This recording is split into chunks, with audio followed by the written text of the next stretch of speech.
Voilà, donc bonjour à tous et à toutes. On va commencer ce séminaire parce qu'on a pas mal de sujets à aborder dans l'heure qui nous a été octroyée. Donc je vais essayer de ne pas perdre trop de temps maintenant. Donc pour ceux qui ne connaissent pas encore Altus ou pour lesquels c'est la première fois qu'ils suivent les tables juridiques, donc je suis Astrid Caporelli, je suis avocate collaboratrice au sein du cabinet d'avocats Altus. Et on travaille en partenariat avec le CERI du Lac et on fait plusieurs tables juridiques par an. Pour cette table juridique-ci, on a choisi une formule un peu plus particulière parce qu'on a souhaité inviter Luc Verbeken de la société Blue Trees pour justement aborder avec vous certaines alternatives aux caches intéressantes, la société ayant mis en place certains produits intéressants comme alternative au bonus cash. Donc aujourd'hui, qu'est-ce qu'on va aborder avec vous? Tout d'abord, je vais faire un petit récapitulatif de ce dont on parle aujourd'hui et pourquoi, et vous donner quelques clés en main pour justement déterminer le bonus que vous allez accorder, parce que parfois, peut-être qu'une alternative va être super intéressante fiscalement, mais ne correspond pas du tout à vos attentes en termes de récompenses pour vos travailleurs. Ensuite, on abordera les récompenses à caractère individuel puis à caractère collectif, avec à la fin un exemple chiffré récapitulatif. Quand vous allez choisir le bonus que vous souhaitez accorder et finalement l'alternative au bonus cash, il y a différentes questions que vous allez devoir vous poser pour déterminer finalement l'alternative qui vous correspond le mieux. Et la plus importante, les deux plus importantes, pardon, c'est la question de savoir: est-ce que vous voulez octroyer ce bonus de façon, je veux dire, individuelle, c'est-à-dire vous accorder le bonus à Pierre-Paul parce qu'il travaille bien, ou est-ce que non, au contraire, vous avez envie de récompenser tous les travailleurs ensemble ou un groupe spécifique de travailleurs? On pense par exemple aux cadres. Ensuite, une deuxième question importante que vous devez vous poser, c'est la question de savoir si vous allez lier le bonus à des objectifs individuels ou à des objectifs collectifs, parce qu'on le verra, il y a certains types de alternatives, notamment le bonus salarial CCT 90, vous ne pouvez pas lier l'octroi de ce bonus à des objectifs collectifs. Par exemple, je pense notamment à la prime bénéficiaire. Comme son nom l'indique, le seul lien, c'est le fait qu'il y ait un bénéfice ou non dans l'entreprise. Et donc, tout ça, c'est des questions que vous allez devoir vous poser. Une autre question qui est importante à vous poser, c'est la fréquence à laquelle vous voulez l'attribuer. Pourquoi? Parce que notamment, un plan pension bonus, généralement, vous allez octroyer une prime unique par an. Autre exemple, le bonus salarial CCT 90, vous avez une période minimale de référence de 3 mois. Et donc, ça vous limite en fait dans ce que vous voulez octroyer aux travailleurs. Et enfin, la dernière question qui est quand même aussi importante, c'est la question de l'attribution. Parce que vous voulez peut-être que vos travailleurs aient directement la monnaie sonnante et trébuchante dans leur poche. Et donc, certaines alternatives ne seront pas du tout compatibles avec ce souhait-là. Je pense aux options OTC qui vont devoir minimum être gardées 1 an, les options sur action propre minimum 3 ans, et enfin le plan pension bonus. Forcément, le travailleur n'aura le capital et les fruits des primes versées dans le plan bonus que lorsqu'il prendra sa retraite. Donc, on va commencer par les récompenses à caractère individuel.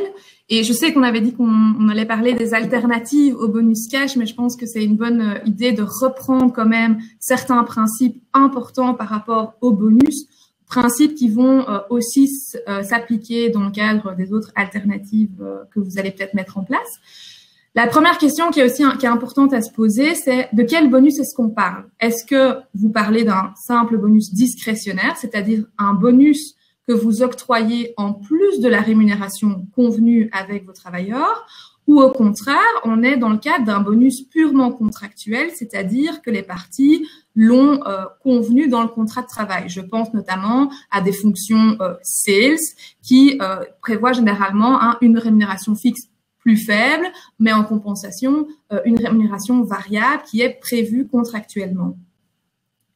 L'avantage, bien sûr, du bonus discrétionnaire, c'est que vous allez pouvoir beaucoup plus jouer avec ça et surtout, c'est surtout les bonus discrétionnaires que vous allez pouvoir, convertir dans des alternatives qui sont parafiscalement intéressantes.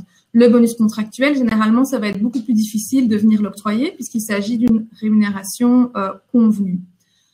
Au final, tout va dépendre de la formulation qui se trouve notamment dans le contrat de travail, s'il y en a une. Et souvent, on a des employeurs qui viennent vers nous en disant « oui, c'est un bonus discrétionnaire ». Et puis, quand on regarde le contrat, on se rend compte qu'en fait, la clause a été mal rédigée et plutôt donne un droit vraiment contractuel au bonus pour le travailleur. Donc ici, je vous ai repris des exemples de clauses que vous pouvez utiliser, par exemple, pour les contrats de travail. Ensuite, au niveau de l'octroi, les personnes à qui vous allez octroyer le bonus, un bonus en cash, vous êtes tout à fait libre. Demain, vous pouvez dire à Pierre-Paul, je t'octroie un bonus de 200 € parce que tu as fait une super année. La seule chose, évidemment, c'est que vous ne pouvez pas discriminer. Donc, vous ne pouvez pas juste dire, je t'octroie Pierre-Paul un bonus, non pas parce que tu as fait une bonne année, mais parce que tu es un homme comme moi, par exemple. Ça paraît assez logique. Ensuite, la question des travailleurs à temps partiel. En principe, vous ne pouvez pas purement et simplement exclure un travailleur à temps partiel d'un plan de pension bonus interne, d'un plan de bonus interne. La seule chose que vous pouvez éventuellement faire, c'est évidemment adapter le calcul du montant en fonction des prestations effectives du travailleur à temps partiel. J'attire également votre attention sur le fait qu'en théorie, vous devriez également octroyer votre bonus aux travailleurs intérimaires s'ils rentrent dans la catégorie éligible de votre plan bonus. Et enfin, les travailleurs malades, à nouveau, vous ne pouvez pas purement et simplement les exclure en raison du fait que, par exemple, la travailleuse n'a pas été en service pendant, par exemple, 6 mois ou en raison du fait qu'elle est malade, ça ce serait discriminatoire. Par contre, vous pouvez tout à fait faire dépendre l'atteinte des objectifs, vous pouvez tout à fait faire dépendre, le montant de l'atteinte soit des objectifs, et si c'est des objectifs individuels, il est possible que la personne n'atteigne pas ses objectifs et donc n'ait pas droit à un bonus, mais vous pouvez aussi décider de faire dépendre le montant du bonus à nouveau des prestations effectives de travail, éventuelles assimilations que vous pouvez vous-même déterminer. J'ai repris dans la prochaine slide quelques exemples de critères objectifs et subjectifs, mais je ne vais pas m'attarder là-dessus. Un autre, je préfère directement m'attarder sur la question du timing dans le cadre de la fixation des objectifs de votre plan bonus. Donc, dans un bonus en cash, il n'y a pas vraiment de définition légale qui vous dit vous devez absolument fixer les objectifs en décembre de l'année qui précède. On recommande toujours de le faire au minimum à un tiers de la période de référence. Pourquoi? Parce que c'est exactement ce qui est prévu dans le cadre, par exemple, d'une CCT 90 et surtout, s'il permet encore aux travailleurs de pouvoir accomplir les objectifs que vous avez mis en place. Si vous ne mettez aucun objectif ou si vous mettez des objectifs beaucoup trop tardivement, par exemple en décembre de l'année de référence, dans ce cas-là, il y en a une jurisprudence divisée, mais quand même majoritaire, qui considère que l'employeur a commis une faute et que par conséquent, il va devoir payer des dommages et intérêts aux travailleurs. Comment sont déterminés ces dommages et intérêts? Ça dépend un petit peu de la jurisprudence. Soit, par exemple, on va considérer que le travailleur a atteint 100% des objectifs, vu qu'ils n'ont pas été déterminés. Parfois, le tribunal fait la moyenne, si c'est possible, des rémunérations, du bonus octroyé les années antérieures. Ensuite, je voudrais juste aborder avec vous encore quelques petits points importants dans vos plans bonus. C'est vous assurer une certaine flexibilité. Pourquoi? Parce que vous allez à chaque fois vous allez avoir un plan bonus et puis à chaque fois, vous allez avoir toutes des questions qui vont se poser par rapport aux octrois, questions qui peuvent être facilement résolues avec les clauses que je vais mentionner maintenant et dont vous retrouvez à chaque fois un exemple à la fin de cette partie. La première chose, c'est évidemment éviter de créer un usage, un droit au bonus chaque année. Donc, dans ce cas-là, on inclut ce qu'on appelle une clause de libéralité qui prévoit que le fait que vous payez un bonus une année n'entraîne pas le droit pour le travailleur à un bonus l'année d'après. Donc ça, c'est une clause qu'on va généralement introduire directement dans le contrat de travail de façon générale. Ensuite, la question qui se pose, c'est est-ce que je peux, une fois que j'ai fait un plan bonus interne, le modifier unilatéralement? À nouveau, la réponse à cette question va dépendre du fait si on est face à un bonus, je veux dire, purement discrétionnaire ou un bonus contractuel. Engagement unilatéral ou octroi unilatéral, en principe, vous pouvez le résilier directement, sauf si vous avez créé un usage parce que, par exemple, vous n'aviez pas inclus de clause de libéralité dans le contrat de travail. Eh bien, ça peut encore être nuancé par une clause de modification où vous vous réservez le droit de modifier le plan à chaque instant. Non seulement les conditions du plan, mais aussi les objectifs ou encore tout simplement le fait de prévoir que l'employeur peut purement et simplement mettre fin au plan du jour au lendemain. Quand on est face à un bonus contractuel, c'est un petit peu plus compliqué dans le sens où, en principe, la rémunération, c'est une condition essentielle du contrat de travail et que vous ne pouvez pas vous-même vous octroyer le droit de la modifier. Comment est-ce que vous pourriez déjouer cette interdiction? C'est en qualifiant le bonus qui est repris dans votre contrat comme un élément non essentiel de la relation de travail. Ensuite, autre clause ou en tout cas condition qui est importante, c'est ce qu'on appelle une condition de présence, qui est qu'en fait, c'est de dire qu'on ne va payer le bonus que pour autant que le travailleur soit encore en service, soit jusqu'à la fin de la période de référence, mais si vous voulez être encore plus blindé, jusqu'au moment du paiement, qui généralement a lieu quelques mois après la période de référence. Et donc, ça veut dire que si le travailleur part après ou démissionne ou est licencié après cette période de référence et que dans ce cas-là, il n'aura pas droit au bonus. Vous pouvez également prévoir ce qu'on appelle une clause d'indivisibilité, c'est-à-dire que vous allez refuser le paiement de la prime au prorata temporis. De nouveau, si la personne part en cours d'année, elle pourrait vous sortir l'argument normalement de principe que cette prime s'est constituée de mois en mois et que donc vous devez la payer prorata temporis. La clause d'indivisibilité vous permet d'éviter ce paiement. Donc, comme je l'annonçais, on vous a prévu quelques exemples de clauses, libéralité, modification, présence et indivisibilité, de façon à ce que vous puissiez facilement les réutiliser dans vos plans ou contrats de travail. Traitement parafiscal, je ne vais pas m'attarder là-dessus parce que en fait, ça correspond au paiement de toute rémunération classique. Donc, pour nos calculs, on a pris en compte des charges patronales de 27%. Et enfin, un petit point d'attention, c'est la question du pécule de vacances, puisque un pécule sera dû sur la rémunération variable sur les primes que vous payez, et il n'est pas possible de prévoir, par exemple dans le plan bonus ou dans le contrat de travail, que le bonus qui est payé inclut déjà le pécule de vacances. C'est contraire aux dispositions légales, et donc vous pouvez éventuellement devoir payer une deuxième fois en plus finalement le pécule de vacances que vous aviez calculé.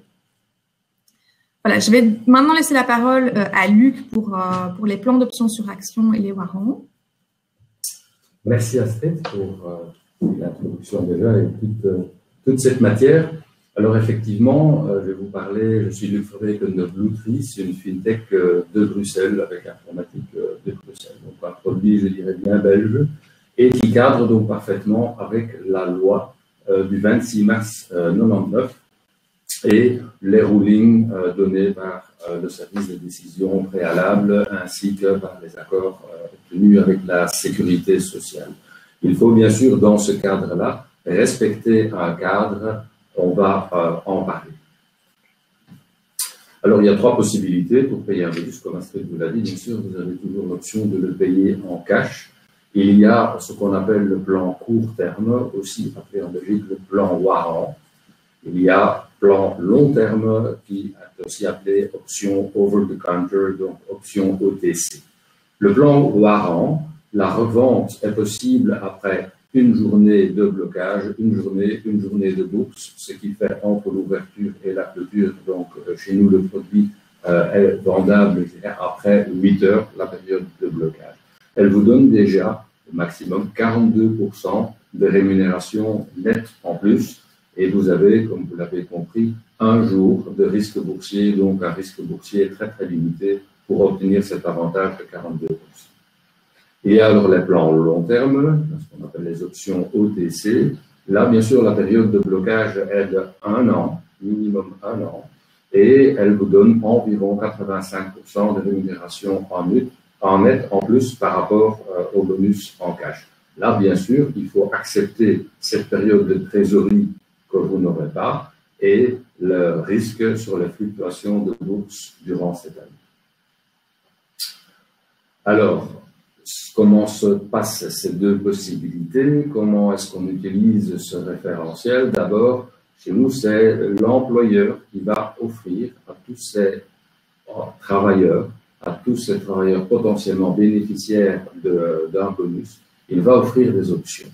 Une option, il y a les options call, les options put. Ici, c'est une option qui vous donne le droit d'acheter quelque chose. D'acheter quelque chose à un prix prédéterminé pendant une période de 10 ans, c'est le maximum qui est autorisé, et on a pris cette période maximale pour éviter au plus possible la volatilité sur le sous-jacent. Quel est le sous-jacent? C'est une part d'une action, donc une action d'un fonds qui suit l'évolution de l'Eurostock 50. On a utilisé cet index comme référence parce que c'est vraiment notre hinterland européen, que c'est un index qui est diversifié par les pays, par les secteurs, par les sociétés qui sont représentées. C'est donc les 50 plus grandes capitalisations boursières en Europe. On ne peut pas prendre l'index parce que la loi dit que ça doit être une action, et pour pouvoir délivrer une action, on a été chercher des fonds, il y en a tout plein, des Exchange Traded Funds, des ETF, qui suivent donc parfaitement cet indice, et c'est ça qu'on a pris comme référence. L'option, tout comme l'action sous-jacente, va bouger selon la bourse, selon des critères qui lui sont propres. Bien sûr, l'option est intimement corrélée avec l'évolution de cette action sous-jacente, mais elle a sa propre détermination de prix. Je précise bien, toutes les options chez nous sont OTC, ne sont pas cotées en bourse. Il n'y a pas d'opération en bourse d'ailleurs, ce qui fait qu'avec tous nos produits, il n'y a pas de taxe sur les opérations de bourse. Après la période de blocage pour les deux produits, que ce soit d'un jour ou d'un an, les options peuvent être revendues par les travailleurs bénéficiaires à leur employeur, et ça liquide l'opération pour ces personnes concernées. Alors, vous voyez ici un petit résumé donc des deux plans. Le plan court terme, vente le jour même, Astrid vous a déjà dit, le sécurité sociale employeur 27%, eh bien, il n'est pas dû, travailleur 13,7% non plus, que ce soit pour le plan court ou pour le plan long. Le grand avantage, pas de sécurité sociale, ni employeur, ni travailleur. Alors, l'avantage en nature qui est matérialisé par cette offre d'options, pour le court terme, c'est 100% de la valeur de ces options qui sont offertes, ce qui fait que la taxation, elle sera normale autour de l'IPP, c'est-à-dire on est très vite pour des paiements supplémentaires, des bonus, de 50% taux marginal, plus les quelques 7% de centimes additionnels, donc on est à 53,7%.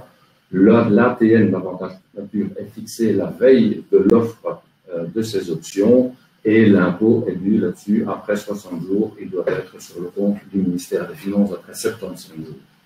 Côté long terme, côté option OTC, même chose au niveau sécurité sociale. Ici, l'avantage en nature, le législateur a dit, ministère des Finances, que vu que cette option est bloquée durant un an, quelle est la valorisation qu'on va prendre en compte pour payer les impôts? Ben, ils ont dit arbitrairement, sur base de certaines statistiques, ils ont dit 23% de la valeur de l'action de ce fonds sous-jacent.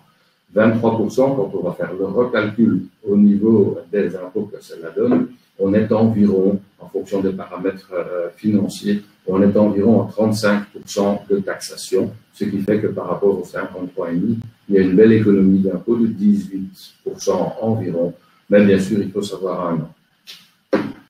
L'impôt est aujourd'hui après 60 jours. Ça, c'est l'ATN qui les définit.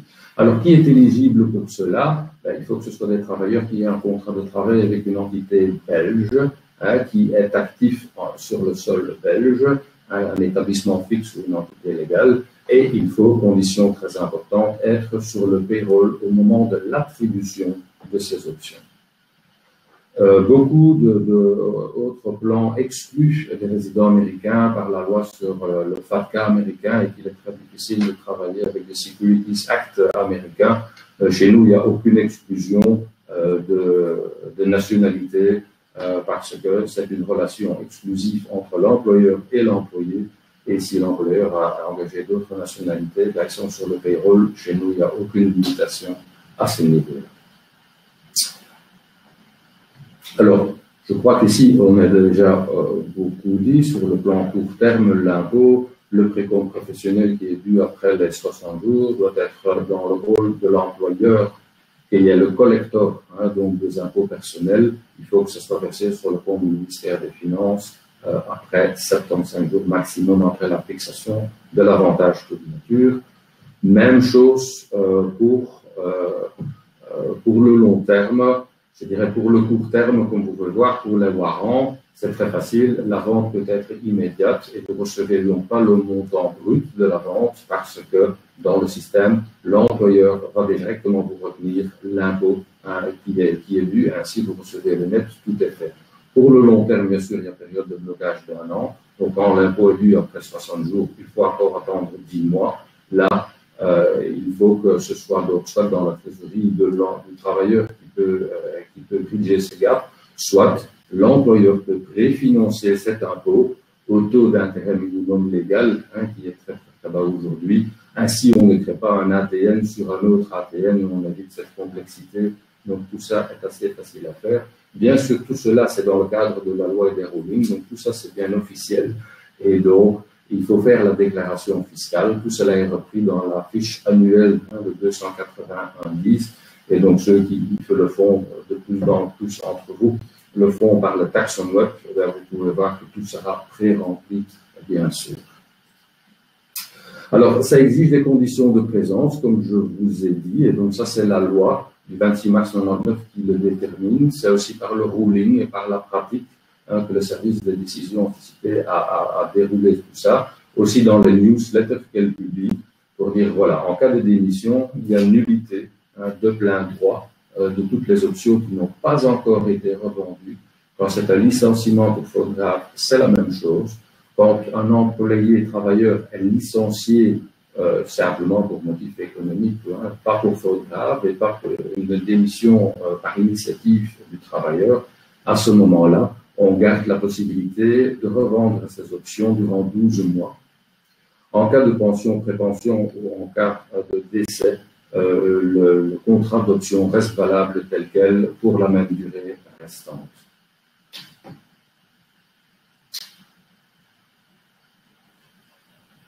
Voilà. Alors, la loi est donc de mars 99, mais fin 2017, le système est tellement avantageux qu'il y avait certaines sociétés qui en exagéraient un peu, et donc on voyait quand même que ça commençait peut-être un peu à vider trop la sécurité sociale, et donc le sujet a été remis sur la table du gouvernement pour dire est-ce qu'on continue, qu'est-ce qu'on fait, et donc il y a une nouvelle directive qui a été publiée et qui dit que maximum 20% de la rémunération globale annuelle peut être convertie en plan d'option.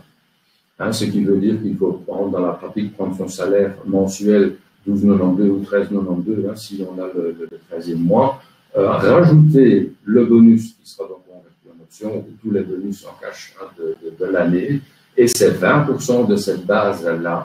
Donc, il n'y a pas des avantages de nature comme une voiture de société, téléphone ou ordinateur. C'est donc le salaire fois 13,92 plus le bonus de 20% de ça. Ça, c'est le maximum qui peut être fait. Donc, voilà. C'est dommage peut-être par rapport à ce qui existait avant, mais en tout cas, ça cadre bien, ça limite l'usage disproportionné de ces options et pour moi, ça met une certaine pérennité dans la continuité de cette législation qui n'est bien sûr pas garantie. Le nouveau gouvernement qu'on a maintenant et qui devra chercher pas mal de nouveaux trucs pour combler ses budgets, pourrait regarder ceci ou pas. Ça, c'est dans cette prérogative, bien sûr, de prendre les initiatives qui lui conviennent. Alors, on peut, ici, j'ai rapidement illustré ça. Astrid montre dans les slides toujours le coût employeur à 1 000 €. Ici, je l'ai fait juste de manière différente. Donc, le bonus, c'est 2 000. Il y a le pécule de vacances, il y a la sécurité sociale employeur, ça vous donne 1 465. Du côté du travailleur, il y a sa sécurité sociale et ses impôts, ça donne 466. C'est pas très bon comme efficacité. Avec le plan court terme, en prenant le même coût pour l'entreprise, la commission de 3% pour le setup de tous ces plans d'options est donc payée par le travailleur pour garder le même coût pour l'employeur. On défalque les impôts normaux pour le court terme, ça donne 661 €, vous voyez 42% en plus. Et il y a une monétisation possible le jour même de l'offre au prix de clôture, donc c'est du quasi cash après 8 heures. Pour le plan long terme, là, il y a l'imposition forfaitaire donc de quelques 35%. Il y a une petite perte de valeur tendre sur la première année. Il reste encore un an. La première année, on perd en moyenne 4,3%. Ça vous donne un net de 863 €.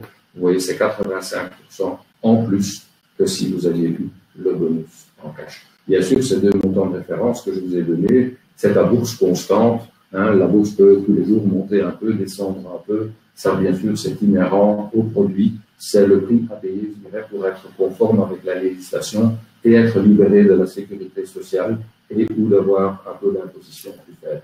Ici, donc, c'est le même référentiel que celui qu'Astrid utilise et utilisera encore dans le restant des produits qu'elle va vous présenter.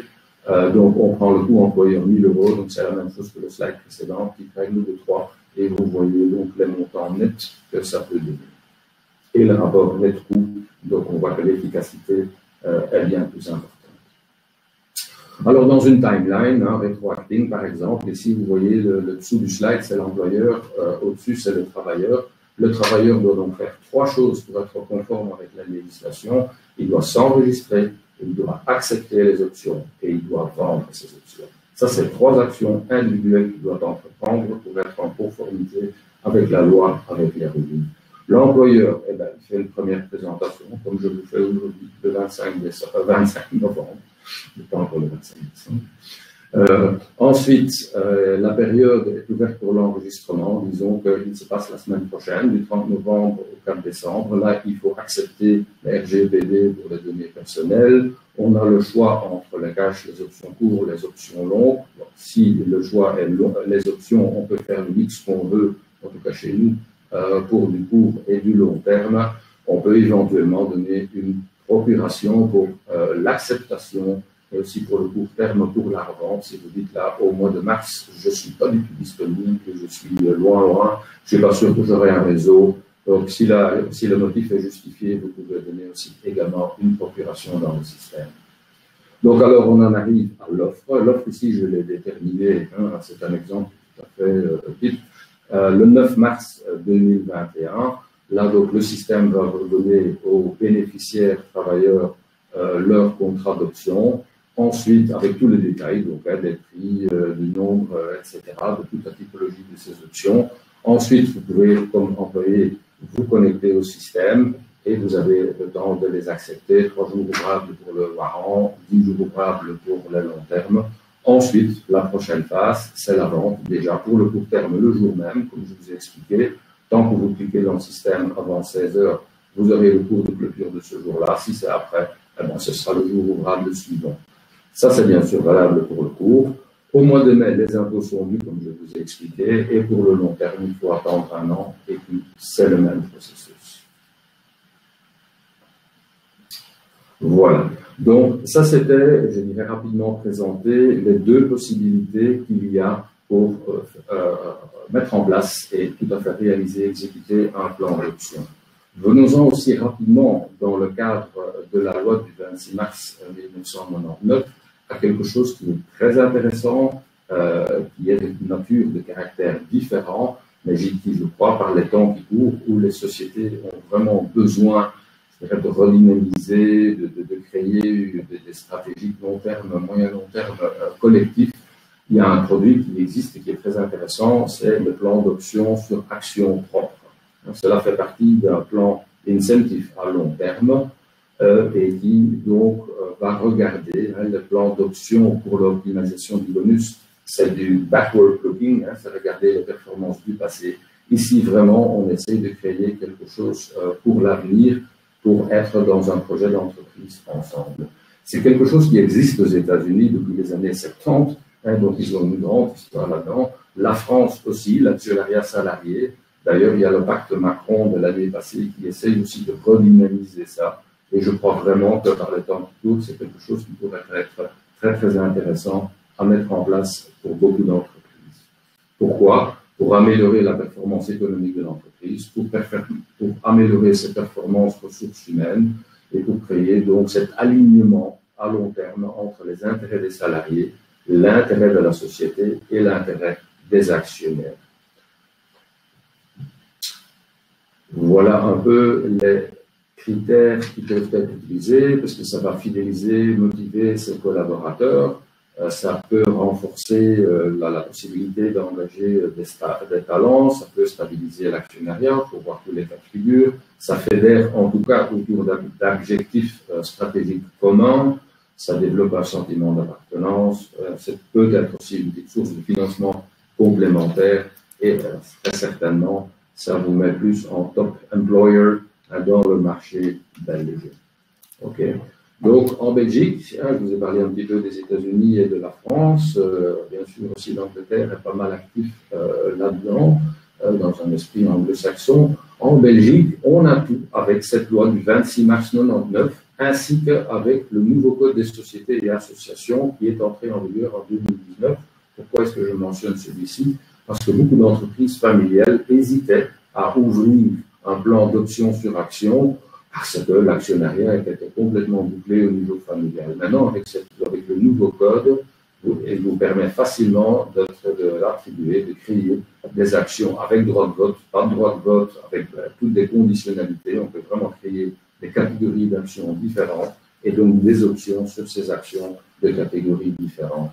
Donc, les deux lois ensemble, celle du 26 mars 1999 sur la promotion de l'emploi, avec tout le volet sur le plan d'option, ainsi que le nouveau code de société et association, permet vraiment de moduler pour, je crois, tous les actionnariats, en tout cas beaucoup, un plan qui est tout à fait cohérent avec ses objectifs.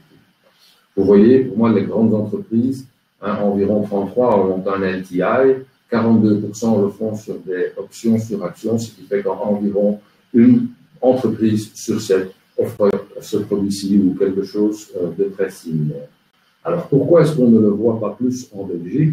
Je crois que c'est une certaine crainte, une certaine méconnaissance qui est due à un petit peu l'actionnaire qui ne veut pas partager son capital, qui ne veut pas être dilué au niveau de la valorisation de la valorisation de son action, un peu peur de l'ingérence des travailleurs lors de l'Assemblée générale des actionnaires. On a aussi, bien sûr, pour les sociétés qui ne sont pas cotées en bourse, une illiquidité du titre, donc il faut définir le prix d'achat, qui va le racheter. Donc je crois que c'est une méconnaissance du mécanisme de la loi. Ben, c'est des efforts pour aujourd'hui, un partage pour aujourd'hui à organiser à tous, qui permet de connaître bien mieux ce type de produit. Donc, c'est un plan d'option sur action propre qui peut être offert de manière tout à fait discrétionnaire par la société, par l'employeur, sur une partie de ses collaborateurs. C'est donc bien une rémunération complémentaire qui ne va pas substituer le salaire mensuel ou un salaire, comme Astrid vous l'a expliqué, une commission de vente. Ben non, ce n'est pas pour la remplacer, c'est quelque chose que vous mettez au-delà pour créer ce projet commun pour l'avenir. Donc, je crois que là, j'ai expliqué,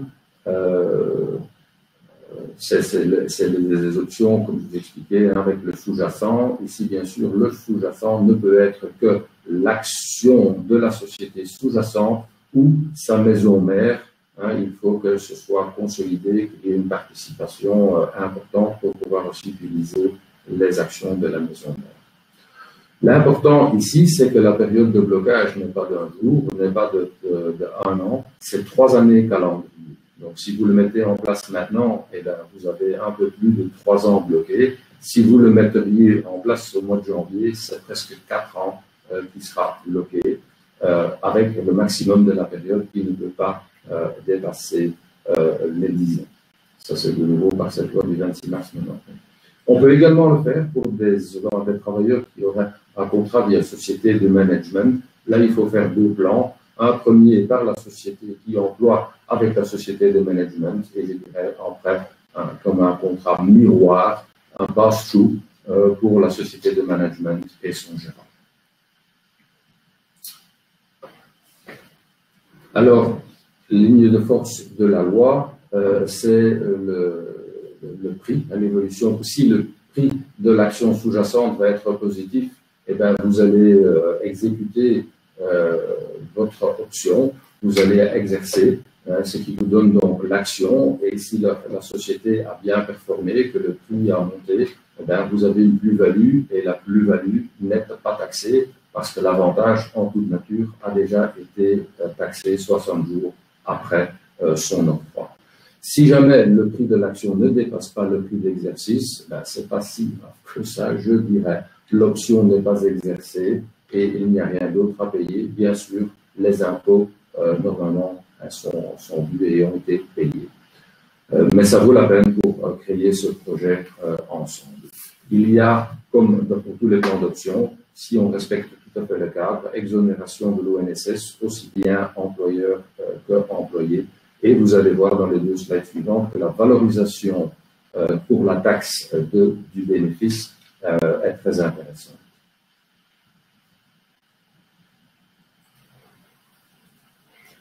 Donc, c'est ce qu'on voit ici. Le taux général est fixé à 18% du prix de l'action sous-jacente pour une option qui a une durée de 5 ans et on rajoute une année par année complémentaire jusqu'aux 10 ans maximum.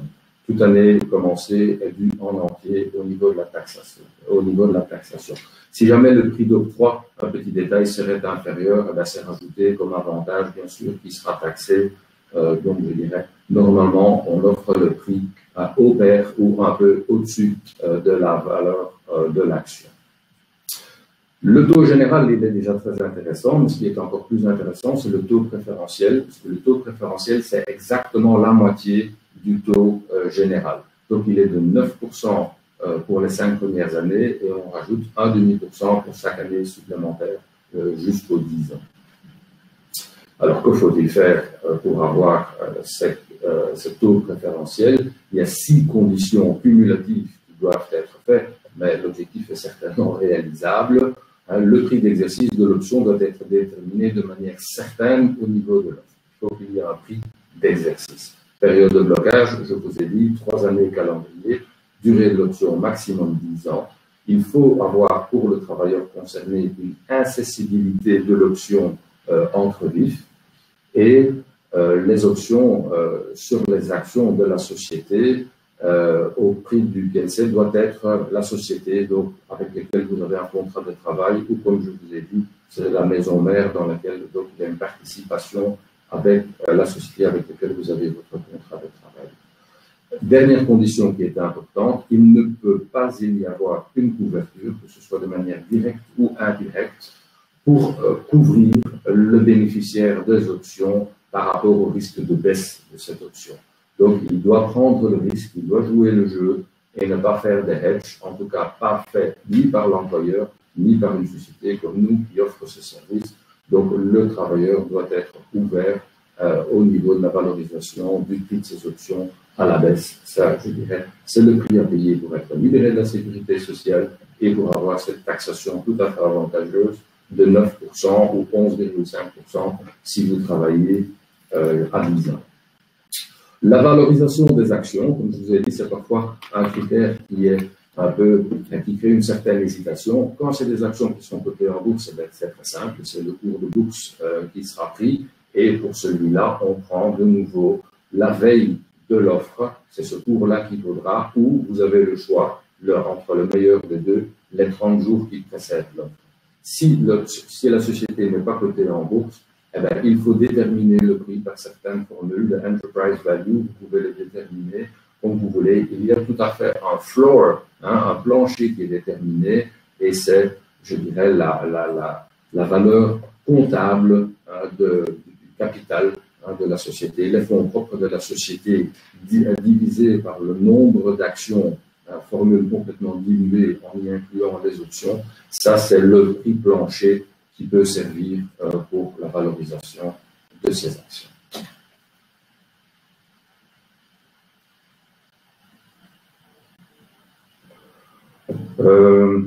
Il y a deux possibilités pour les plans d'action sur action propre qui sont options sur action propre qui sont créées. Ce soit des options sur actions qui existent. À ce moment-là, c'est une promesse de vente. La société peut les avoir en portefeuille ou un actionnaire qui est prêt à les vendre. Soit c'est un warrant, convention par laquelle l'émetteur va dire les actions n'existent pas encore, mais je vais les créer. Et donc ça, c'est très simple. Si c'est une petite augmentation de capital, ça nécessite un petit passage par le notaire. De nouveau, tout ceci est bien officiel, donc ça sera inclus comme revenu professionnel en plus lors de l'octroi dans votre fiche fiscale, le 290. Donc là aussi, tout doit être conforme et comme je vous ai expliqué, il n'y a pas de taxation de la plus-value ou de la moins-value. Alors le processus, il faut déterminer les critères. Est-ce que vous voulez des options, des warrants, la durée, la méthode de valorisation, quelles conditions vous imposez pour les recevoir, pour avoir l'attribution définitive, le vesting, comme on dit. Donc, il faut déterminer certains critères et ensuite, je dirais, pour la mise en place, il y a bien sûr un cadre légal qui doit être maintenu, comité de rémunération qui fait l'analyse, le cas échéant, si votre société dispose de ça. Il faut que ce soit la décision du conseil d'administration qui le recommande à son assemblée générale ou assemblée générale extraordinaire. Les comptes doivent être valorisés pour le prix de l'action sous-jacente par le commissaire des comptes ou par le comptable. Il faut bien sûr avoir une belle documentation juridique qui est mise en place, une présentation bénéficiaire, faire l'offre et ensuite on est prêt à tout faire. Voilà, c'est ce que je voulais rapidement vous présenter. Donc, c'est la société Boutry. Si ceci a créé des actions ou des questionnements ou des besoins d'informations complémentaires, on est tout à fait à votre disposition. Et sur ce, je repasse la parole à Astrid. Merci Luc. Donc, on va terminer par les récompenses à caractère collectif. Et on va commencer par encore le plus difficile de toutes les alternatives. C'est ce qu'on appelle le plan pension bonus.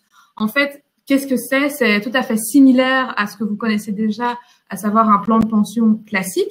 La seule différence, en fait, c'est que au lieu d'avoir une prime mensuelle qui est par exemple fonction du salaire du travailleur, 2-3%, en fait, on va fixer la prime patronale payée en fonction justement de l'obtention de un ou plusieurs objectifs qui ont été fixés à l'avance. Ça peut se faire comme pour comme un plan de pension classique, soit par une compagnie d'assurance, assurance groupe, soit via un fonds de pension. À nouveau, vous avez le choix entre une branche 21 et une branche 23. L'avantage de la branche 21, c'est qu'elle vous apporte une sorte de rendement garanti par l'assureur, ce qui n'est pas le cas de la branche 23. Non, la branche 23 va être plus dynamique, plus agressive dans les placements et donc parfois peut vous assurer un rendement plus important. Un point qui est important à souligner dans ce cadre d'optimisation, si je puis dire, c'est que comme pour tout plan de pension, l'employeur doit assurer un rendement minimum garanti légal, qui à l'heure actuelle est de l'ordre de 1,75%. Et donc, ça veut dire que une fois que vous convertissez le bonus, si je peux dire ça comme ça, en une prime dans un plan de pension bonus, il y a peut-être un risque d'un sous-financement à un moment ou à l'autre qui va faire que vous allez devoir compléter au moment de la sortie du travailleur du plan le paiement, le capital pour justement assurer le revenu, le rendement minimum légal qui est obligatoire. Au niveau du timing aussi très important, parce que ça, on le voit de plus en plus, surtout en décembre, c'est vous ne pouvez pas convertir un bonus cash qui est déjà exigible. Ce que vous pourriez éventuellement faire, c'est dire, bon, on a un plan bonus qui fonctionne, on va le transformer ou on va en tout cas payer une partie dans des primes, dans un plan pension bonus. Par contre, vous ne pouvez plus le faire à partir du moment où le bonus cash est déjà exigible. Ça veut dire que l'introduction du plan bonus doit se faire au plus tard avant la fin de la période de référence, c'est-à-dire avant le moment où en fait on sait si oui ou non les objectifs ont été atteints et donc si oui ou non il y a un bonus à ce moment-là encore cash, si je puis dire, à payer. Un autre point d'attention également, c'est vérifier la source dans laquelle se trouve le droit au bonus. De nouveau, si ça vient de la loi de la société sectorielle, vous n'allez pas pouvoir commencer à faire des modifications ou convertir ce genre de bonus-là. Ensuite, à qui est-ce qu'il s'applique? c'est ici, pardon, à qui est-ce qui s'applique? Donc, en principe, vous devez l'octroyer à une catégorie, je dirais, à un groupe de travailleurs objectifs. Vous pouvez à nouveau pas faire de discrimination, en sachant que dans le cadre de la loi sur les pensions, on n'a pas de liste de critères protégés définis de façon stricte, hein, la race, le sexe, etc. La discrimination peut être sur tout critère spécifique. Et donc, ce qui se passe en pratique généralement, c'est qu'on va déterminer les catégories qui ont droit au plan de pension bonus sur la base de la catégorie de fonction, de la grille ACE, etc., qui permet d'avoir des critères objectifs et justifiés. Quand vous allez introduire le plan de pension bonus, qu'est-ce qui va se passer pour les gens qui ont déjà droit, par exemple, à un bonus en cash? Eh bien, pour les personnes qui sont éligibles et qui sont déjà en service dans l'entreprise, ces personnes ont le droit de refuser si oui ou non elles veulent entrer dans ce plan de pension bonus. Une fois qu'elles ont refusé ou une fois qu'elles se sont acceptées, ce choix est définitif pour toute la durée du plan de pension bonus. Pour les futurs travailleurs qui entrent donc en service après l'introduction du plan, eux sont automatiquement affiliés dans le plan de pension bonus. On peut un petit peu jouer avec ça et offrir une certaine flexibilité aux travailleurs en prévoyant en fait des plans de pension bonus qui sont à durée déterminée. Et donc à chaque fois, ce plan pension prend fin à une date X et puis vous en recréez un nouveau, ce qui à nouveau donne l'opportunité aux travailleurs d'éventuellement refuser ou accepter d'entrer dans le plan de pension bonus. Au niveau des montants, comment est-ce que vous allez déterminer le montant de la prime? En fait, à nouveau, l'idée, c'est ne pas laisser sous-entendre qu'on convertit un montant cash purement dans le paiement d'une prime dans l'assurance groupe. Et donc, ce qu'on conseille toujours, c'est donc vous prévoyez une sorte de budget global qui peut être exprimé en euros évidemment dans votre plan de bonus interne. Et ensuite, vous allez avoir dans le règlement de l'assurance groupe du plan de pension bonus, vous allez disposer que la prime qui est versée dans ce plan de pension bonus correspond en fait à un pourcentage du montant cash payé. Je vais vous donner un exemple tout de suite. Donc, si vous avez un montant, le budget c'est 100 € et que vous dites, moi j'ai envie de payer 90% en cash, 10% dans une prime de l'assurance groupe, eh bien dans ce cas-là, vous n'allez pas dire dans votre plan que le montant est de 100 dont vous versez 10 € dans le plan de pension bonus. Non, vous allez spécifiquement préciser 90%, 10%. Donc, le bonus cash s'élève à 90 €. Et après, dans le règlement de l'assurance groupe, vous prévoyez que la prime, c'est égal à 11,11% du bonus cash payé, puisque 11,11% de 90 €, c'est 10 €. Donc, 90 plus 10, vous avez votre budget total 200 €. Pour ça, pour vous faciliter la vie, je vous ai mis un petit tableau qui reprend à chaque fois les différents montants à reprendre dans le règlement du plan d'assurance groupe pour définir la prime. Un élément qui est important quand vous définissez la prime dans votre plan de bonus pension, c'est évidemment de bien définir quel est le pourcentage du bonus cash. Parce que si vous travaillez avec plusieurs plans de bonus différents, il faut évidemment que ce soit clair dans le plan d'assurance groupe de quel montant, de quel bonus cash est-ce qu'on parle. Au niveau du pourcentage de la prime que vous allez verser, vous êtes assez libre. Vous pouvez prévoir des montants différents par catégorie, par exemple management, cadre, employé, je dirais plus classique. Vous pourriez également lier le pourcentage à l'ancienneté du travailleur. Pourquoi? Parce qu'en fait, on constate quand même que les plus jeunes sont toujours plus friands de cash, tandis que les personnes qui ont plus d'ancienneté et qui se rapprochent de la pension ont plutôt un intérêt ou en tout cas un souhait à voir constituer de façon plus importante leur pension complémentaire. Et donc, ça vous permet de jouer avec ça. Vous pourriez éventuellement le faire par rapport à des catégories d'âge. Maintenant, c'est moins conseillé. Pourquoi? Parce que la loi prévoit une différenciation maximum de 4% entre les différentes catégories d'âge au niveau des montants que vous accordez. Et donc, vous êtes moins flexible par rapport à ce que vous pouvez prévoir à ce niveau-là. Au niveau des objectifs, là, on reste dans des objectifs qui doivent être évidemment basés sur des critères objectifs et mesurables, mais vous pouvez ici toujours avoir des objectifs collectifs ou individuels. Donc là, vous avez vraiment le choix entre les deux. Et donc, par exemple, qu'est-ce qu'un objectif qui est individuel mais en même temps objectif? Ça pourrait être, par exemple, les chiffres de vente non pas d'un département, mais du travailleur en particulier. Au niveau de la mise en œuvre du plan, donc là, comme tout plan de pension, vous avez besoin d'avoir une information et consultation préalable avec votre conseil d'entreprise, votre CPPT ou, en l'absence, votre délégation syndicale. Si vous n'avez pas ce type d'organe ou si la catégorie qui est éligible au plan n'est pas représentée par ces organes-là, dans ce cas-là, vous avez une information préalable des travailleurs concernés. Traitement parafiscal.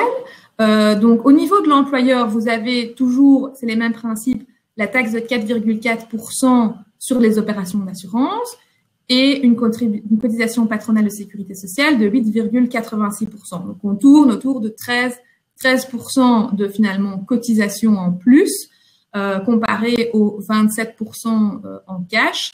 Éventuellement, vous allez devoir payer la fameuse contribution Wennings de 3% si le montant de la prime dépasse un certain montant, mais je ne vais pas rentrer dans les détails à ce niveau-là. Et enfin, c'est déductible à 100% dans le chef de l'employeur, pour autant que vous respectiez la fameuse règle des 80%. Pour les travailleurs, la prime en elle-même n'est pas soumise à cotisation ou à impôt. Une fois que le travailleur sort du plan et qu'il prend son capital, il y a une cotisation qui au total va s'élever à maximum 5,5%. Donc là, on est aussi très loin des 13,7% classiques. Et au précompte professionnel libératoire, un précompte professionnel libératoire unique de 10 à 20% en fonction de l'âge auquel le travailleur va retirer son capital et prendre sa pension. Donc, si c'est 65 ans, vous payerez 10% de précompte professionnel libératoire. Donc, vous le voyez, plan bonus pension, le rapport net coût, on est déjà au double du montant cash, donc 66%. L'inconvénient, évidemment, comme je le disais, c'est qu'il faut attendre, en principe, d'avoir atteint l'âge de la retraite pour pouvoir sortir finalement cet argent, avec une seule exception qui est prévue pour tout ce qui est achat, construction, rénovation d'un bien immobilier sur la zone économique européenne, qui vous permet alors de sortir une partie de cet argent. Ensuite, je vais m'accrocher pour vous aborder encore la prime bénéficiaire. Donc, comme son nom l'indique, l'idée d'une prime bénéficiaire, c'est d'aller accorder une partie du bénéfice de l'année comptable en cours à certains de vos travailleurs. Donc là, on parle du bénéfice à distribuer auprès des travailleurs et selon vos comptes annuels. Faites juste un petit peu attention si vous avez des cost plus schemes dans le cadre de montage de transfer pricing, puisque ça doit être un bénéfice effectif à distribuer. La prime bénéficiaire, elle doit être octroyée à tous les travailleurs et vous ne pouvez pas faire ici une distinction par catégorie. La seule chose que vous allez pouvoir éventuellement faire, c'est modaliser le montant de la prime par catégorie de travailleurs.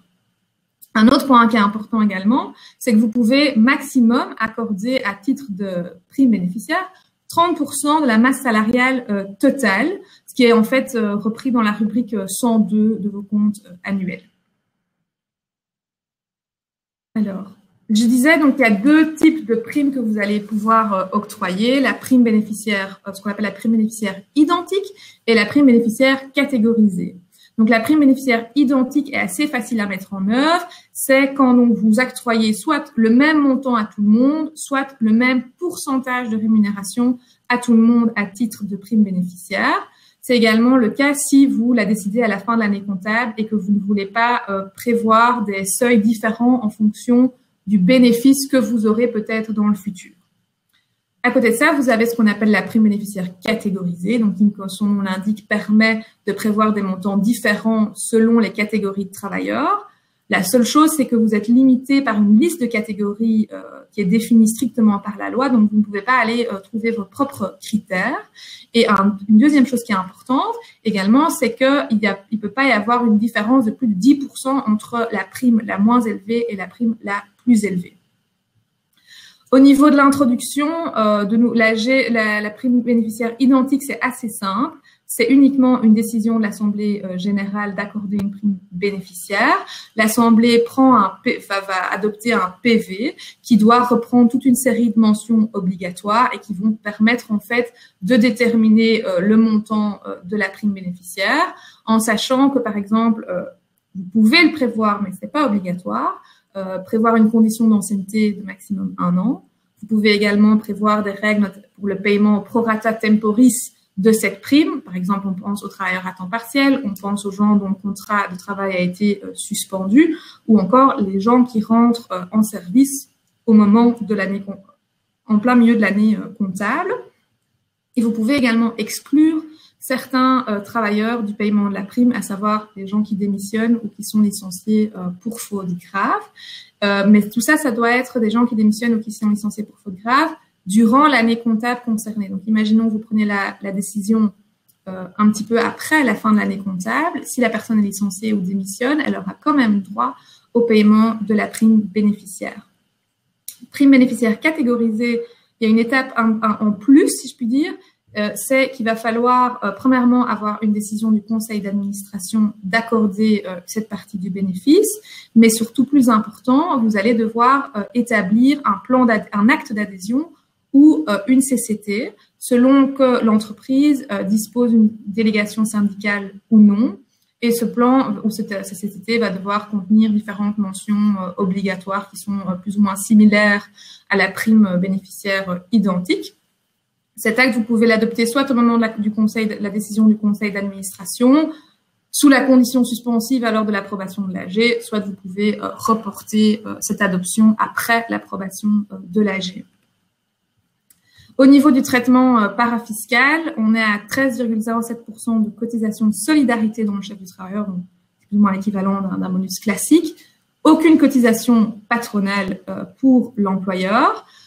Au niveau fiscal, le travailleur ne paye aucun précompte professionnel, donc il n'y a pas d'impact du paiement de cette prime sur son impôt revenu personne physique. Par contre, on va avoir 7% d'impôt dans le chef du travailleur à titre de précompte mobilier qui est libératoire. Donc, à nouveau, vous ne devez pas le reprendre dans la déclaration fiscale ensuite.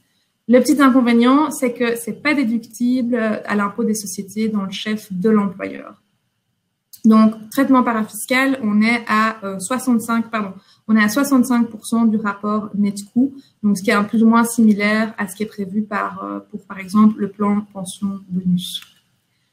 Et enfin, je vais encore vite aborder avec vous les avantages non récurrents liés aux résultats, donc ce qu'on appelle aussi le bonus salarial.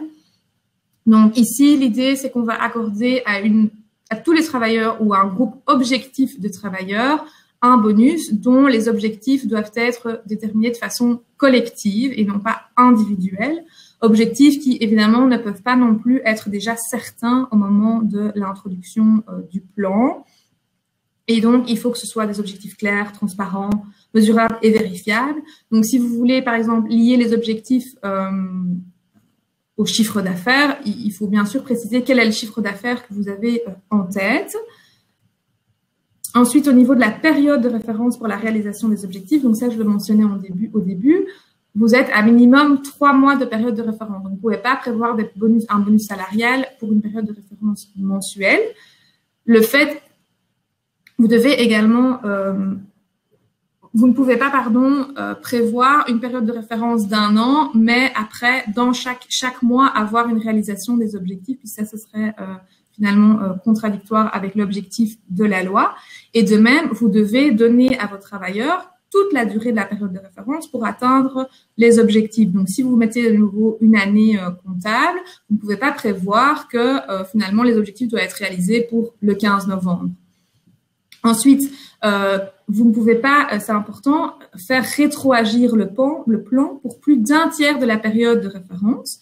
Et là, qu'est-ce qu'on prend en compte? C'est la date du dépôt de la CCT ou de l'acte d'adhésion, j'y reviens tout de suite, au SPF emploi. Au niveau de la procédure d'octroi, donc en fait, c'est assez similaire à ce qu'on connaît pour la prime bénéficiaire catégorisée. La seule différence, c'est que vous avez vraiment un modèle obligatoire de société et d'acte d'adhésion qui doivent être utilisés par la société. Vous avez également la possibilité de prévoir quelques conditions et exclusions. Peut-être un point d'attention, c'est l'ancienneté. Vous pouvez prévoir une condition d'ancienneté qui peut correspondre à maximum la moitié de la période de référence, mais ça ne constitue pas une condition de présence. Donc, si la personne est là en service depuis 10 ans, vous ne pouvez pas exclure les travailleurs qui quitteraient l'entreprise à un certain moment. Mais par contre, évidemment, vous pouvez prévoir un paiement pro rata temporis.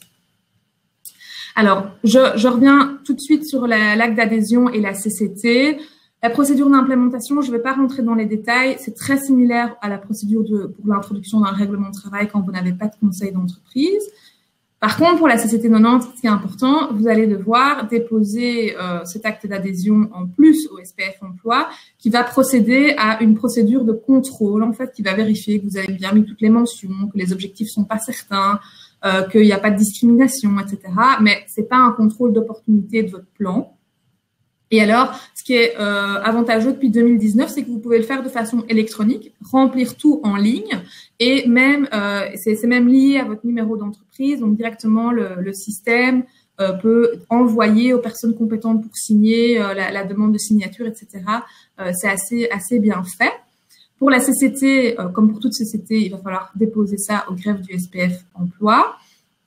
Et à différents stades, vous avez, au-delà de la procédure d'implémentation, je dirais de l'acte d'adhésion par exemple, vous avez une procédure d'information à différents stades, mais je ne vais pas m'attarder vu le temps. Alors, bonus salarial, CCT 90, traitement parafiscal, donc même chose que la prime bénéficiaire, 13,07% de cotisation. Ici, c'est une cotisation de solidarité. Par contre, employeur, vous êtes avec une cotisation de solidarité de 33%, alors que depuis le taxi Shift Michel, on est plutôt à une cotisation de l'ordre de 25-27%. Donc là, vous êtes un petit peu plus pénalisé. D'un point de vue fiscal, par contre, c'est très avantageux pour l'employé, le travailleur, pardon, puisque c'est complètement exonéré à l'impôt des personnes physiques et ce sera déductible en tant que frais professionnels pour l'employeur. Tout ceci a un bémol, c'est qu'il y a un plafond à respecter, donc c'est très intéressant le bonus salarial, c'est 90, mais le bonus brut, je dirais, de base, ne peut pas dépasser 3 413 € par an. Donc, vous pouvez pas payer vraiment une grande partie de la rémunération que vous avez en tête sous la forme d'un bonus salarial CCT 90. Ici, on est aussi au niveau du rapport net-coût à 65%, donc très avantageux, mais comme je vous disais, plutôt pour des montants limités. Et alors, je vais vous reprendre, vous avez ici un tableau qui reprend en fait tous les pourcentages qu'on a parcourus dans les slides.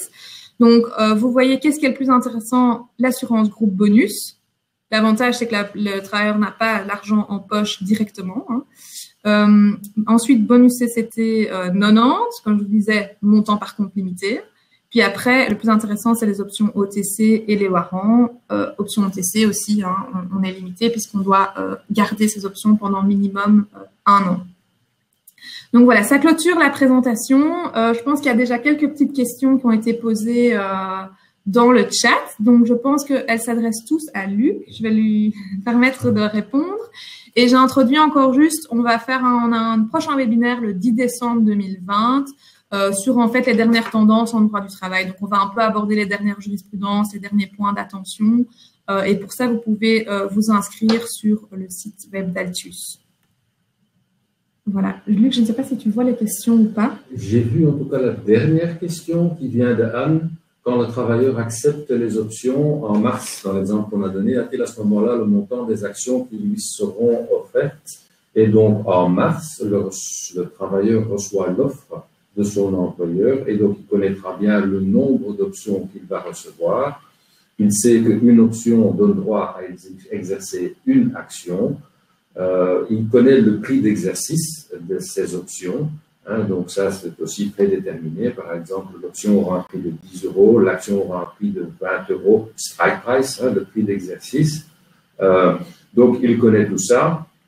Bien sûr, il ne connaît pas encore le prix de l'action après sa période de blocage de 3 ans calendrier. Ça, c'est tout le challenge de l'évolution de l'entreprise. Donc, au moment de l'offre, il voit bien le nombre d'options, il connaîtra le prix de son option et il connaît le strike price de l'action sous-jacente. Et il connaît la taxation parce que l'ATN est fixé avec le prix de l'action la veille de l'offre. Donc, il connaîtra aussi l'avantage de nature et la taxation correspondant sur l'avantage de nature. Il y avait encore une autre question, c'était la question de savoir le pourcentage des sociétés qui intégraient dans le brut l'économie du coût employeur par rapport... entre calculer un montant, un budget global de 1000, comme par exemple moi j'avais fait dans mes slides, par rapport à ton calcul qui prévoyait le mécanisme inverse. Je crois que c'est quasi toutes les sociétés qui vont prendre un montant, je dirais lift up, qui a un montant plus important que le bonus en cash qui serait donné, parce que ça c'était justement le but du législateur pour la loi du 26 mars, c'est pour 99. C'est la loi pour la promotion de l'emploi et mesures additionnelles, y compris les options sur action. Et donc, par cette libération de sécurité sociale employeur-employé, le législateur a créé un win-win, qui est ce différentiel entre 1000 et le 1465, et c'est dans les prérogatives de l'employeur de décider comment il va faire sa répartition, parce que le bonus reste discrétionnaire, l'offre d'un plan d'option sur action reste discrétionnaire, c'est à l'employeur de décider. Mais on a un ou deux cas extrêmement rares où ce serait 0% de rétrocédé, et donc là, l'employeur qui s'approprie l'ensemble, je dirais, c'est contre l'esprit de la loi, ce n'est pas contre la loi, mais contre l'esprit. En général, on arrive à un partage où le partage qu'on voit le plus souvent, c'est 100% rétrocédé à ses employés, donc le 1465, avec ou sans le coût du setup. On peut déduire la commission de 3% pour le setup, pour le bénéfice de l'employé. Parfois, l'employeur l'absorbe même aussi comme coût de setup des ressources humaines. Ou sinon, on arrive à des répartitions. On a aussi plusieurs exemples de 50-50, plus ou moins, ou 60-40, etc. Mais plutôt, la majorité de l'avantage, jusqu'à 100%, est normalement rétrocédée à ces travailleurs. Il y avait encore une dernière question. C'est le coût logiciel temps de la gestion quotidienne de vos produits pour une personne RH. Je pense que ça prend vraiment pas beaucoup de temps. Ça prend vraiment pas beaucoup de temps. Le plus complexe, je dirais, c'est de décider ce qu'on veut faire. Ça nécessite 1, 2, 3 échanges. Ça dépend un petit peu de la manière dont une société arrive à la décision. Parfois, pour des petites PME, c'est immédiat. C'est l'interlocuteur qui nous dit « c'est ça que je veux ». Parfois, il faut passer par un comité de rémunération ou par un conseil d'administration. Parfois, quand c'est des filiales de groupes étrangers, il faut passer par la maison de mère. Là, ça se complique parfois un petit peu. Mais en tout cas, l'employeur doit définir le cadre de ce qu'il veut offrir à ses employés. Bon, mais ça, c'est une décision à prendre sur différents critères. Et ensuite, tout va très vite. La seule chose dont nous, on a besoin, c'est un fichier avec le nom, le prénom, l'adresse, compte bancaire et des petites choses comme ça, mais qui sont disponibles au niveau du département des ressources humaines. Donc, on a besoin d'un fichier avec les 10 potentiels bénéficiaires ou les 2000 potentiels bénéficiaires. Dès qu'on a ce fichier, on intègre ça dans notre software Blue Option, et à partir de là, c'est un processus 100% digital. Le département des ressources humaines peut avoir accès, je dirais, derrière l'écran pour voir tout ce qui se passe en temps réel. S'il y a eu 100 bénéficiaires, on peut voir les 100 qui s'est déjà enregistré, qui ne s'est pas encore enregistré. Donc, dans la pratique, ça prend très, très peu de temps du département RH.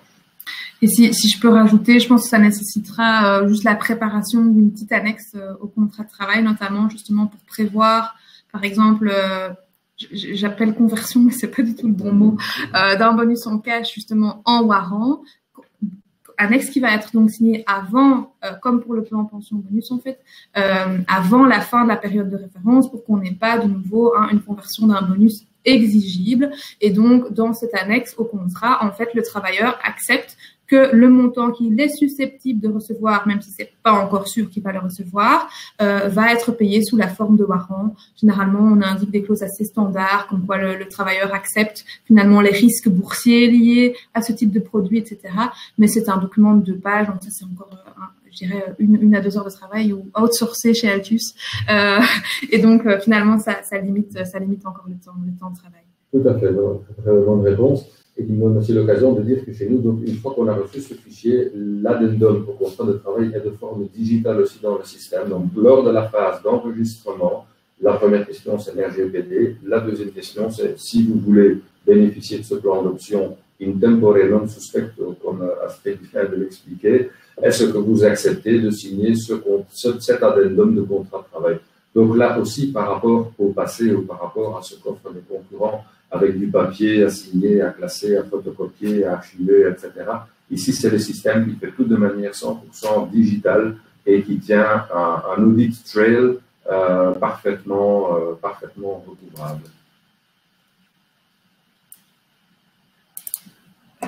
Alors, j'ai encore une question. Les alternatives sont-elles intéressantes à mettre en place dans des sociétés avec peu de travailleurs, moins de 10 travailleurs, par exemple? Ça dépend un peu du type de produit. Je pense que, notamment, par exemple, un plan de pension bonus, si vous le faites avec une assurance groupe et pas avec un fonds de pension, là, les frais sont quand même assez limités. Puis finalement, c'est l'assureur quasi qui va faire tout le setup. Maintenant, ça nécessite évidemment de commencer à rédiger des plans de pension et des plans de bonus internes.